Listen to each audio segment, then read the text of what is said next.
যে হুজুর আরো আনতেন পারবেন, বক্তা বদলাইতেন পারবেন, কত কিছু করতেন, কিন্তু আমি সুদখোরকে আমারে আমার জায়গার থেকে এক সুতা নড়াইতে পারতাম।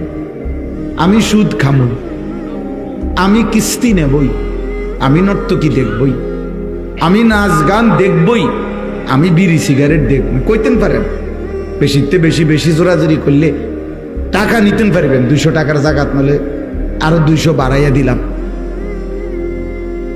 টাকা 500 নলে বাড়াইয়া নেন, কিন্তু আমার খাসিয়ত অসভ্য অভ্যাস আমার এটা ছাড়াই থাকতে পারলে যদি বেহেস্ত আপনাদের কুলায় সরলে ইমাম সাহেব হুজুর আপনারা যদি পারেন টাকা বাড়াইয়া নিয়ে যদি ব্যস্ত দিতেন পারেন দিয়ে, নাহলে আর কি করার আছে।